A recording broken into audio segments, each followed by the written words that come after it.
This is really directed at Mark and at Mike to begin with. When you're dealing with a transaction, resale of any kind, resale or refinance or whatever it may be, what's the difference? What sets it apart for a real estate agent? What should they know about a title and an escrow provider that's going to help them find success? What's really what's the je ne sais quoi? Mike? Okay. First of all, thanks everybody for having me here this evening. Appreciate the opportunity. And that's a great question. You know, I sit here thinking while I was listening to all these great speakers, and it seems that real estate transactions are one of the last forms of actual communicative sales. I can go online and buy a TV. I can even go online and buy a car if I want. But to buy a piece of real estate, and even though they're trying to make it so you can push a button on eBay, it really doesn't work that way. We need people like you to communicate these very complicated transactions that happen once in a lifetime. So to answer the question about what sets a title insurer apart, I believe it's, as Donna alluded to, is you need to be able to add value. How can we add value to your business? Integrity is always important because that's what's going to get you your sales after the one that's right in front of you. A lot of people make the mistake and they get so vested in the situation that's in front of them that they won't look past that. And I don't want just to be your partner on one transaction and we're done. I want to have an ongoing relationship with you. And problem solving is probably the next most important thing when it comes to a title insurance company, probably an escrow as well. There's going to be problems that come up, whether they are actual title insurance problems or just situations that need to be communicated at different levels. And my experience has been you need to be able to have somebody that will actually pick up the phone and have a conversation with you. How does the escrow and the title combine to make a successful transaction? Well, they interface on a regular basis, and the open lines of communication are critical. I think the most important thing when it comes to interfacing on the transactions are, though as an escrow agent, we're supposed to be disinterested third parties. Our staff is all paid on commission just like you are. So as a commissioned agent, or as in our case, commissioned escrow people, yes, we care about this transaction deeply, but any service business is about repeats and referrals. So we're not only looking to close this transaction, but we're trying to gain your trust, your referrals, your repeat business on the following transactions. So we're endearing ourselves not only for today, but for the future. Many shops aren't like that. Many shops are, in fact, they're saying they're overworked, they're understaffed, they're underpaid, going home at 2 minutes to 5, no, I'm not going to stay late. Let me ask you, has anybody in the room had a problem, because that's getting to the title and the escrow, but in my experience at least, you have to have a loan of some sort or a transaction. So let's talk about loans for a second. Anybody have a problem in today's world with the loan as it ties into this piece that we're talking about? Anybody seen that? Really? Okay. So I wanted to ask Rick, pre-approvals and loans today, I understand, are pretty difficult to get done. What is it that the underwriters are really getting stuck on that a real estate agent could help to head off and make their entire transaction go more smoothly?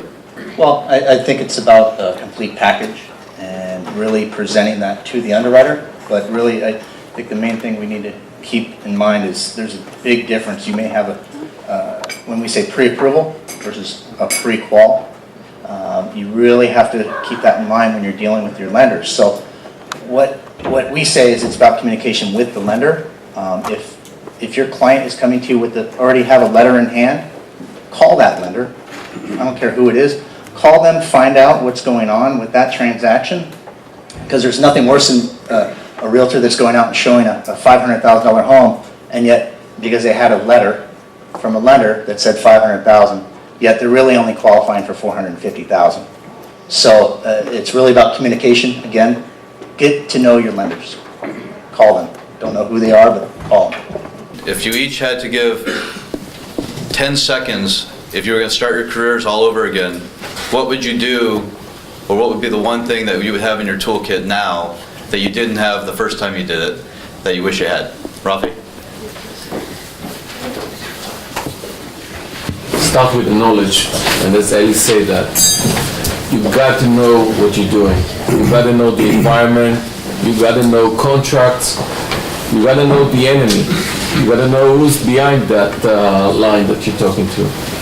You gotta know everything. If you know, you're 50% to the direction. Thanks. And in a short sale, when you ask, I think one of the key for their success and being so successful in short sales, it was because we had to know the way they think. And they are the banks. If we knew the way they think, we knew how to maneuver. And it's when you go into a game or you go into a battle, you've got to know the enemy. You've got to get into the heads.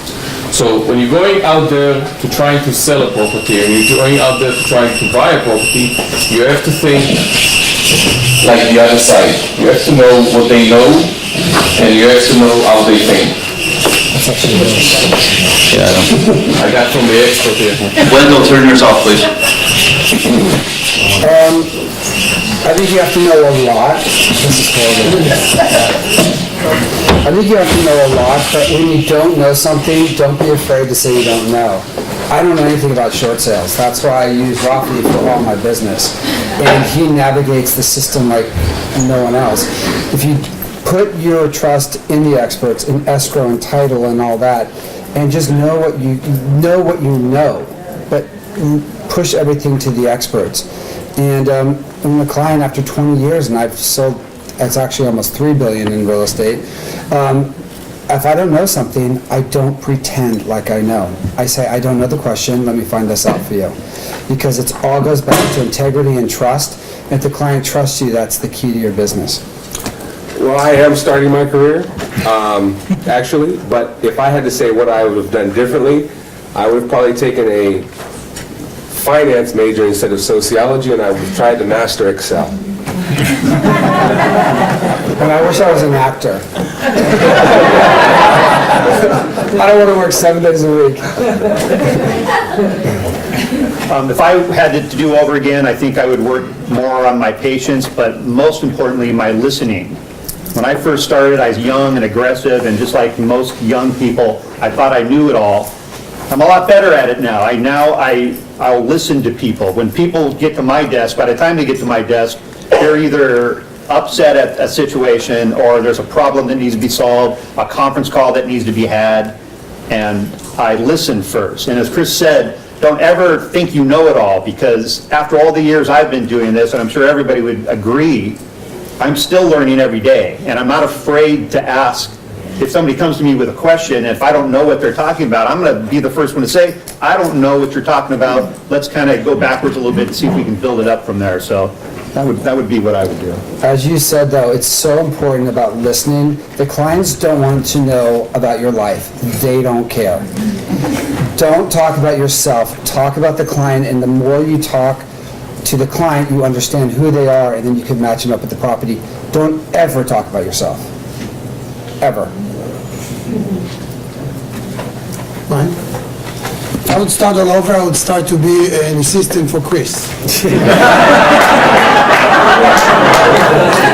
Because it's better life. I don't know if Chris would not want to be assistant of Chris. No, I would actually. I'm a nice guy. But beside that, I would just do more outsourcing. As everybody's saying here, for me, now we own several businesses, and I wish we would do probably more outsourcing. And it's similar to what others said. If you don't know, let others that know deal with that, specialize in certain things that you are the best in those. If I had to start over, I'd have to say the skill I'd want to have is the fact to admit that I was wrong and understand that I didn't know everything. Because as a young mortgage lender, you come in and you come in with fire in the belly, and you don't want to admit that you're wrong. And that got in the way of a lot of things. So. If I had to start, I don't want to start over, but if I had to start over, I like it. But if I had to start over again, I would focus on being more selective right from the start. And what I mean is, when I first started, I just really wanted to succeed. And it was in the high-tech marketing. And so I really wanted to make my mark. And I was very, very aggressive in the way that I went about it. And I noticed that both my skill and the success I was able to bring to projects and clients improved incredibly the minute I started to take a deep breath and started to focus more on the quality, which means we don't take every project. I know it sounds a little bit weird, but those that you do, the projects you do engage in, the transactions you do engage in, if you focus on the quality, you just become so much better at it. So that's what I wish I knew then. Otherwise, I don't really want to change anything. Mark, make sure you speak to the back of the room too, maybe good. I guess if I was you guys, I would surround myself with teammates that have the same goals, morals, and ethics. And what I mean by that is if I was a realtor, I would want to align myself with a mortgage lender, a home inspector, a termite person, a title, an escrow, all those people working with the same common goal, which would be the goal of a satisfied customer, not their own pocket.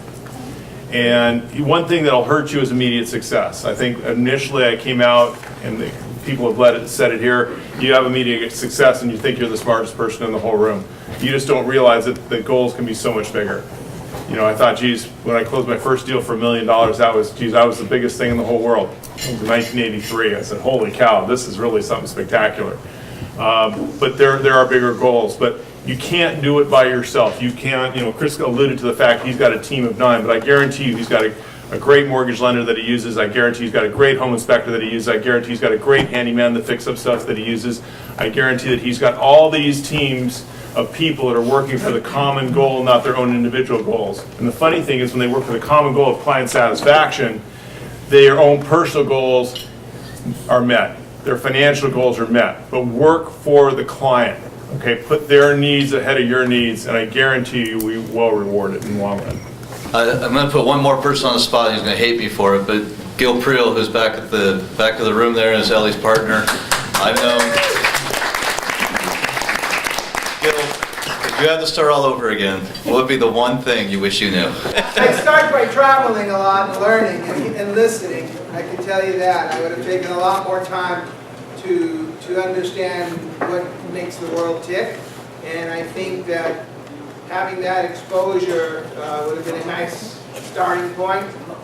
As far as the business is concerned, I agree with everybody. It's building a team, being able to rely on your team, and making sure that you work as one, and that everybody listens and everybody communicates. That's something you got to start from the beginning. Donna, if you had one piece of knowledge that you wish you had today that you didn't have when you started, you're going to start all over again, what do you think that would be? I know it would be one thing that's a little bit different from everyone, and that's passion.